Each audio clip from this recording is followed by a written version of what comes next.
As I just want to share with you a couple of things that God's really been impressing on my heart from the book of Nehemiah. I think it really applies to us as a campus, to our leadership, to the volunteers that we have working behind the scenes, doing so much, and this whole idea of restoration. That's what Ezra and Nehemiah, those two are really one book in Hebrew, and they're about restoration. They've been taken into exile, they've been taken away from their city, taken away from their country, and kind of the pause button was hit, and now they're coming back. And I think it's really cool if you read Ezra and Nehemiah. I encourage you to do so because they're very short books.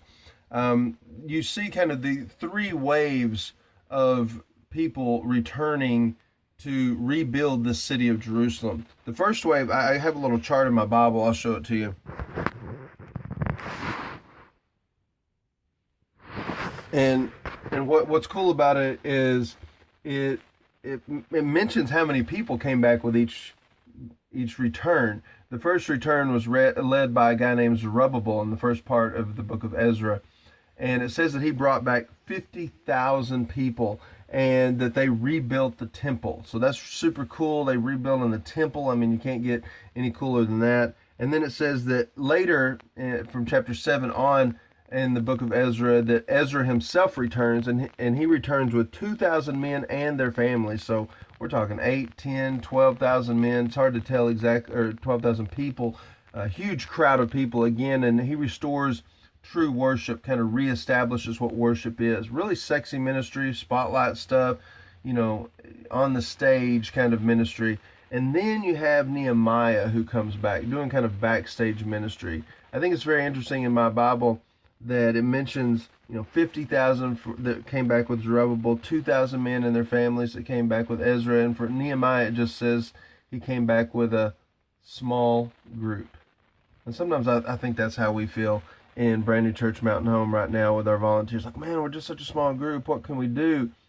I think it's very interesting that out of all of these stories, the ones that we talk about the most is Nehemiah. You don't hear many Bible stories about Zerubbabel or Ezra. You hear about Nehemiah and how he rebuilt that wall.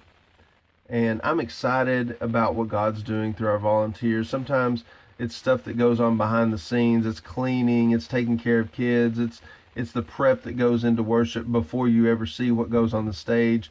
It's sweeping the porch, it's picking up trash in the parking lot. It's just a lot of stuff that's nobody sees. It's not that sexy, it's not that glamorous, but it's brick upon brick, stone upon stone, building something that God's going to honor. And I think we're going to impact lives, and there are going to be people that are even years from now still reaping the benefits of what we're doing right now, the work that we're doing. I think they're going to tell the story down the road, just like we're telling still the story of Nehemiah. So let's keep working.